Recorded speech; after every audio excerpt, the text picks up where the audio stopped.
How do you develop a sales page that not only captures people's attention, but moves them into action so you can convert a looker into a buyer? Yep, that's the question for today. And I thought it would be fun to talk about how to create a great sales page from the lens of what are the five most common mistakes that I see on sales pages, the kind that kind of block them from being as effective as they should be. Because face it, you put a lot of creativity and work in order to get eyeballs on your sales page. So you do not want to have people abandon it in 30 seconds or less. Because here's the fact, and something that you really have to consider. A really well-designed sales page has a conversion rate of approximately 10%. Okay. Now, what that means is that 1 out of 10 people whose eyeball lands on the page will actually take action and move forward with you. Now, they might click on the action button, the call to action button, but moving forward means that they actually commit. They don't just go there to look at it. They actually commit to moving forward, either buying a program, giving you their email address for downloading a lead magnet, anything that it might be. So 1 in 10 visitors. Now that's if your page is developed in a solid way. And I want you to be able to beat that average. I want you to listen today to the tips that I share with you and not only just listen, but I really want you to kind of take action in a way that at least considers where you can up your game on your sales pages. What I want you to do is grab a pen and a paper or your favorite tablet, whatever it is, to take notes. But open up a sales page that you may have used recently. As I go through these 5 common mistakes, why don't you do a little bit of an audit and see if any one of these mistakes are things that you've been, kind of guilty of in the past, and then make a plan. Like how can you put these into action? So that's where we're headed. And before we get started, I do want to just set a little bit of context to what I mean by sales page in regards to this conversation. Because a sales page typically is something that will invite someone into either a program or into something that you want them to purchase from you. But when someone clicks on that link, let's just say that any page that you're urging people to come one step closer to you, to get to know you more and to get to know your business more, could be considered a sales page. When you hear me talking about sales pages today, I want you to think about the kind that are inviting people into an event or inviting someone into purchasing a program. But even your opt-in pages where you're inviting someone to give you their email address for a lead magnet, because all of these pages should have the same exact elements that I'm talking about today, or in essence, watching out for the mistakes that I'm talking about today and be able to help you move forward in whatever conversion you're looking for. Okay? So when it comes right down to it, the purpose of any page is to influence somebody to take action on something that will drive the relationship to the next step. All right. So to keep this organized, this is how we're going to move into this conversation.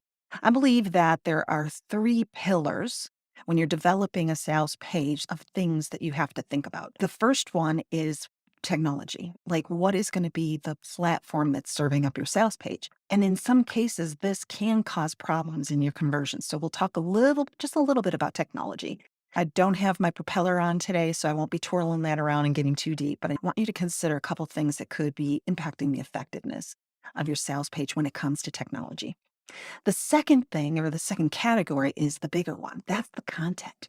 That is the words that you put on the page, the message that you're conveying, how you're communicating and connecting with your person in a way that will draw them into the story and have them continue to stay on your page and hopefully take action. All right. Now, the third element I'm going to touch on again is brief, is the actual design, because people buy with their eyes, and being able to design it in a way that is appealing and not avoiding mistakes that detract from the clean look that you want for your actual page. Okay. So we're going to take it in those 3 categories. I'm just going to share a few mistakes that I've seen across the way, and hopefully this will be something that you'll find useful for you right away. So let's start first with technology. All right. Disclaimer, this is not something you're not aware of. In this day and age, people have the attention span of a gnat. Literally, if they aren't served up a page almost instantaneously, you literally are going to lose them. Here's a stat for you on this one. Page load time. For every second that a page load is delayed, you will have a 5% drop-off rate for every second that they have to wait to see the page. So click on the link, waiting, gone, right? The page has to be loaded fast, and that means you have to have your technology really buttoned up tight.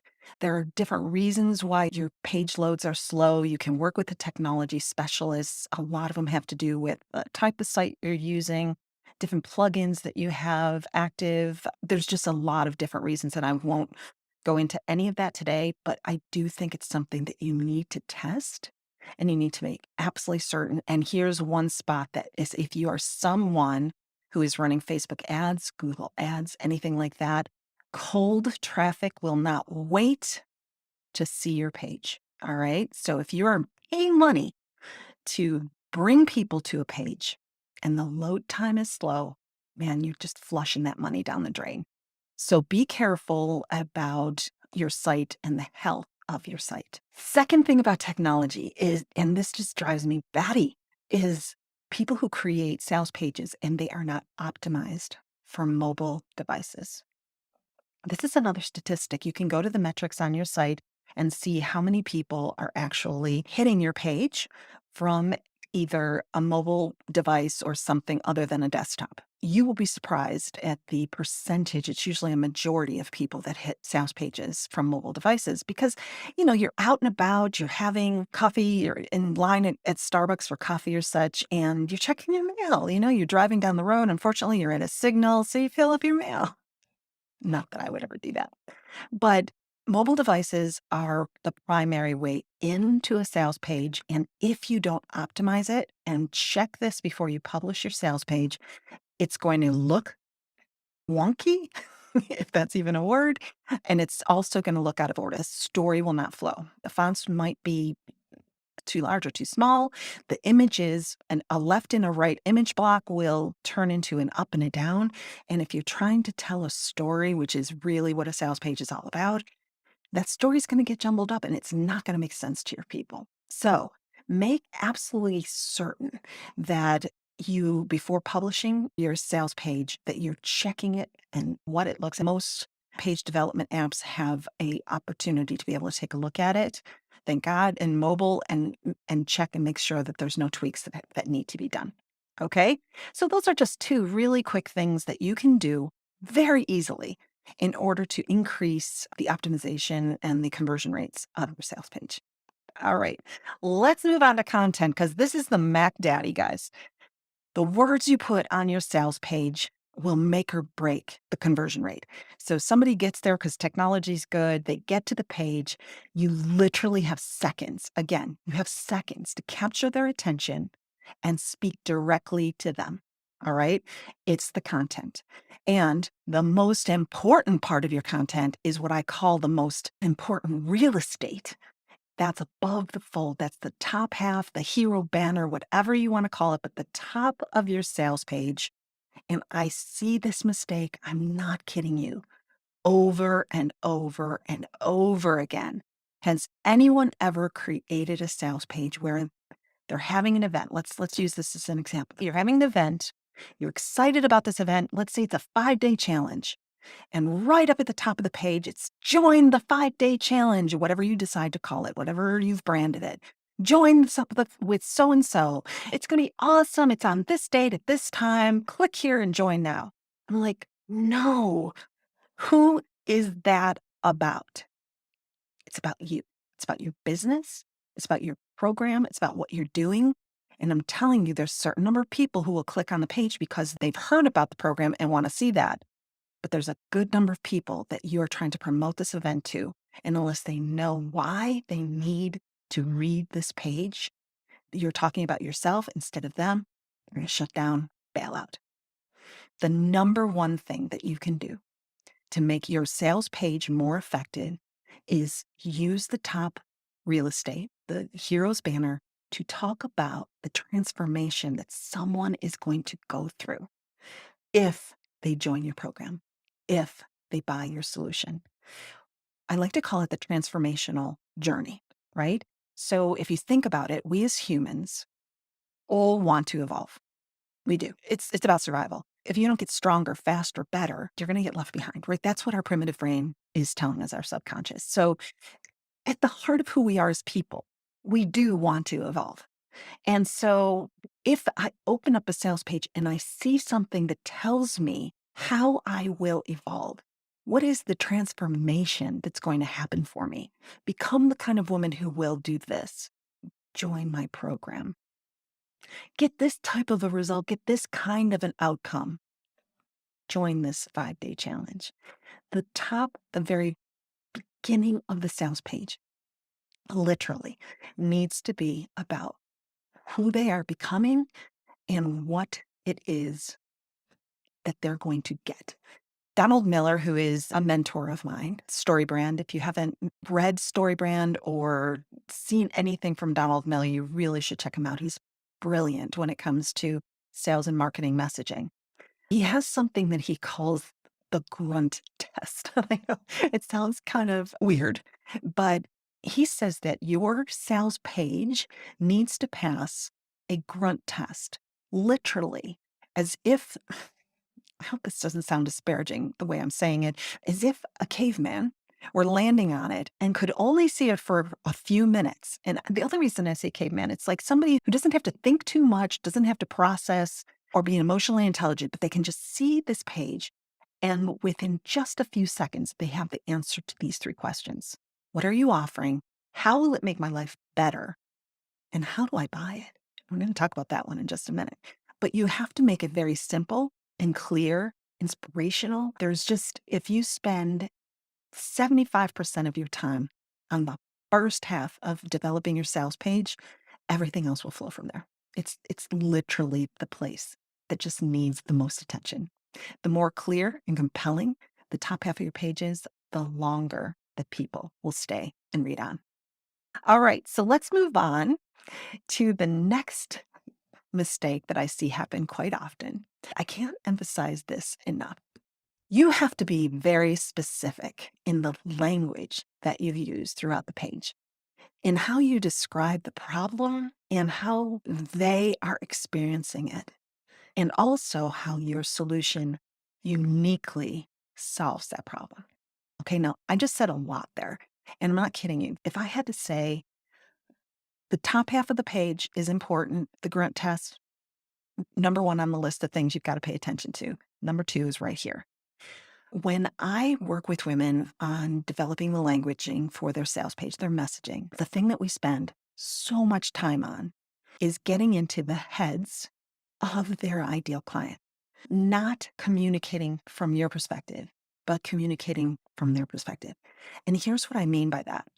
The longer you're in business, especially, you have this thing called the curse of knowledge. You know too much about your business. You started to get this lingo around how you talk about your business. And it can get a little bit flowery, especially if you're someone in a services industry like coaching or consulting. I've seen it happen so many times where you drop phrases that are very consistent with how you talk amongst each other. Like coaches are always talking about, I was holding space for this person, or, you're really trying to get so much more ease and flow into your life, right? And that's all good. And there's time and a place where you will use those words. But on a sales page, for someone who doesn't understand what you do, what you're offering, and the transformation they're going to make, if you use words that are very industry specific, you're going to lose them. So here's the question I always ask my people. If you think about your person lying in bed at night and it's 3 o'clock in the morning and they cannot sleep, what are the words that are going through their mind about their problem? What are they saying? I can't take this anymore. I can't take this anymore. Something needs to change. about this, right? And the more you can reflect the words that are running through the mind constantly of your person who has an issue that they just can't take anymore, the more you can translate those onto your sales page as part of the problem you're talking about. I'm not kidding you. The closer you will draw someone to you, they will say, she gets me. She understands me. And that is magic. It is not manipulation. I don't care what anyone says, because a lot of times I hear people say, oh, you're just trying to exploit someone by using their words or using that type of science in a sales message. And to that I say, hooey. I don't buy it at all. Here's the thing. If I was sitting across from a kindergartner today and I wanted to communicate with that person, that little person, right? Would I use college language? Would I use phrases that I learned in business school? Hell no. I have to talk to people in a way that they can relate to what I'm saying. And when I say that sometimes your messaging is unclear, that is what I'm talking about. You're talking in a language that just doesn't match the language that your people use on an everyday basis. But at the same time, you do have to be inspiring. So you have to really help them see the possibilities of where they can be if they were to work with you, buy your product, buy your program, whatever it is that you're hoping that they will take action on. You've got to be inspirational because, again, it's got to be concrete. What will change for them? And I'm sorry, phrases like discover the inner you. If you join my program, you're going to discover the inner you. What the heck does that mean to somebody? You've got to be inspirational, but you've got to also be concrete in how you share the story around the possibilities. So let's sum this piece up. Avoid internal jargon. Be clear. Use words that the clients themselves would use and don't fall into that curse of knowledge. And then here's another thing about content. Avoid long paragraphs or run-on sentences. Oh gosh, some sale pages I see, I just am like, you think somebody's going to read this? Again, attention span of a gnat. You've got to keep it short and punchy. Bullet points are your best friend on sales pages. Brief.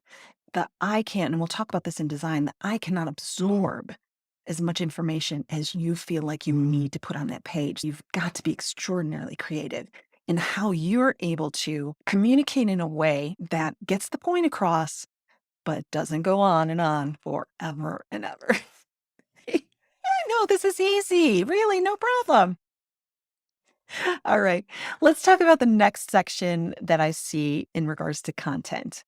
And what I'd like to think about here is I'm going to go back to the point I was making earlier that people want to transform. They do. They have a natural desire to transform, to grow, to get better.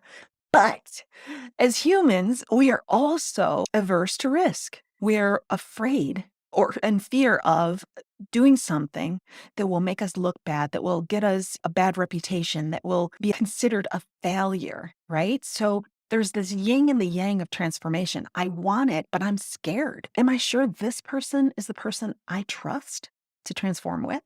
That's the thing that's going through your buyer's mind whenever you are communicating to them. So you've got to help them see, and here's the important point. You have to help them see that the transformation that you are offering is something that you're going to do the heavy lifting on. Hear me out. I know they've got to do their work, but I want it to look like it's a very easy process that you're going to guide them through a system. You are the guide that will take them across that line, and you got it covered. They're safe with you. And nothing makes somebody feel more safe than having a plan. All right. I like to call it a 3-step plan. You can add a 4th step to it. Please do not go beyond the 4 steps because people can't handle more than that. They don't, again, they will feel overwhelmed. So give them a 3-step plan. As you're moving through the sales page and you're now saying, here's the problem that I understand you have, here's what good looks like and the possibilities for you, you're at the point now where you can say, and here's how you can get there. The very first thing you're going to do is meet with me so we can really understand how I can help you and create a customized plan for you. The second step is we then get together on a basis and we do, and then the third thing is you start to see the transformation immediately. You will notice this as changing. The third step should always be how they are now moving towards that transformation, how they are starting to experience. And it's so easy, right? You get it? Now we know there's more to it than that. Don't get hung up on that. What I want you to think about here is in order for someone to come to you, to click that buy button, to click the call to action button, they have to see that plan and say, I could do that. I could do that. I trust this person that they will be able to guide me through that. So consider adding a 3-step plan. I can tell you right now, you probably don't have one on your last sales page, and it makes a difference because most people do not go forward with you because they are afraid of change. That is, people will use time and money as a objection. And I'm telling you right now, those are smokescreen objections. The real objection is they're afraid of change. So that's the 3-step plan. The last thing within content is shame on you if your call to actions are weak or worse yet, non-existent. I'm telling you, the reason you have a sales page is to move someone forward. You need to have a very clear call to action, and there's a way that you can do it on the page so that it helps people recognize where your call to actions are and make it easy for them to get there and more likely for them to press them. Here's the thing that I think is so interesting that people I think, don't understand is that people do want to buy things from you. They want to buy things that will make their lives better. So they are on your page, hello, because they want to buy something. They do want to buy your offer. It's yours to lose. So if you're not doing the things that I've talked about already and then offering them a call to action that's solid and strong, none of this, hey, if you think this is something you might like, why don't you just click that button? And no, be directive. This is the thing that you need to blank. Problem solved, right? Click this button now, take action here. The more you have consistency in your call to actions on your sales page, so there should be a call to action button at the end of each section. They all should be the same color, and they should be a color that you haven't used anywhere else on your sales page because you want that call to action button to stick out. You want it to be something that is right there for you. And train the eye of your buyer to be looking for that next call to action button so that they can move forward. Okay. So weaker absent calls to action is another one that from a content standpoint is deadly. How are you doing? Are you checking your page? Are you finding any of these things? I'll tell you what. I can't wait to hear from you. Please let me know if anything is resonating around either the technology or the content, because I just feel like there are things I see all the time as a sales coach that works with people on pages. So I can only imagine that somebody who's watching this video is going, no, okay, I'm going to make that change right away. All right, so let's move on to the very last section that I promised you, and that's design aspects. Now, I am not a graphic designer. As a matter of fact, I'm not really very good at it, and I rely on graphic designers to help me with my images. I've had some of them say to me, step away from Canva, Susan, step away from Canva. So, I'm not necessarily the person to give advice on graphic design or the aspects, but there are a couple things that are easy tweaks that you can make even if you're not a professional. I mentioned before, people buy first with their eyes and then they read. So when someone opens up your page, does your page appeal aesthetically to them? And a lot of that has to do with elements of the page, images that you're using. Stock photos right now are kind of passe, clip art passe. You've got to be clean. The more you can use your image in a page and images that are of live things that you've done or groups that you've been with, the better off you're going to be as far as connecting and relating with people. So try to make sure that the images you're using are really on par with what you see out there as industry standards now. Keep it clean. A lot of white space. One trick that I've seen that I think works really well, and it has to do with the movement of people's eyes. Keep your content tight towards the center. Don't have the content running all the way out to the edges because if people have to move their eyes or look across such a wide spans of space, they tend to get overwhelmed and will, again, drop off before you know it. It goes along with optimization of mobile as well. Keep things tight and in the center. The last thing I have to say about design is be consistent with your brand. If you haven't gone and worked with someone to create a mood narrative for your brand, which is the colors, the font, the feeling that you want to convey with your brand, it's really a great investment. And when you create sales pages, you want people to open up and go, oh, that's so and so's. I could recognize it because it's the colors, it's the feeling. The brand is really evident within your sales page. Those are just a few things about the design aspect. As I mentioned, we covered today technology, content, and design. Heavy on the content because that is really the meat of your sales page. And I want to mention to you that, first of all, if you hung with me to the end, I want to congratulate you because this is not easy stuff, but it really is important. I think creating a sales page with a high conversion rate is probably one of the most important and satisfying things that you can do because in your heart, you know that the people you want to serve most get you. You want to know that they really get you, that they understand the value you offer, and they're willing to trust you to solve their problem. Now, one thing that I haven't talked about today is that at some point you may hire a copywriter or you may have who works with you on sales pages. But here's the thing that I just want to say about that. I love copywriters and I've worked with them and they're amazingly talented people. But only you know your voice. Only you know how you will say things so that it sounds authentic. So if you're working with a copywriter, these are still things that you need to be aware of because you cannot abdicate the task to someone else. You can collaborate with someone in making sure that your voice comes through and that everything that you want to be communicated is there. But sales and marketing messages are just so important to your overarching business. A lot of the things we talked about today for the sales page are actually tips, especially when it comes to content, are tips that you can take forward and use in other types of content, like email copy and writing email campaigns and webinar scripts or videos, right? The universal laws that I shared with you around the sales page content does definitely apply as well to other types of content that you're creating on a regular basis, with or without a copywriter. All right. So get good at it. Now, if you are interested in getting a little bit better at creating a great sales message, I've got a nice freebie I'd love to share with you. It is called Creating Compelling Content, and it's a 6-step magic formula. I actually used quite a bit of it today as we were talking and sharing with you different parts of your messaging.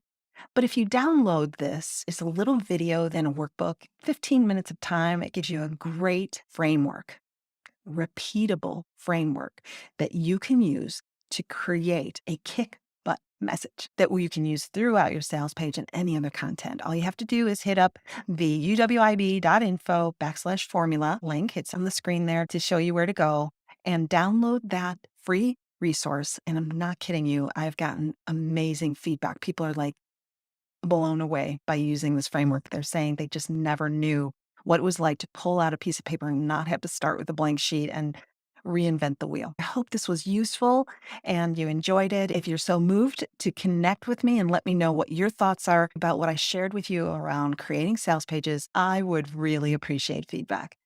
So until we meet again next week, we're going to have a great guest next week that's going to share with us her experience running a launch, what went well, where she had some challenges, and what she learned from it. It's going to be a fun conversation. I hope to see you there next week. Until then, take care of yourself. I'll talk to you soon.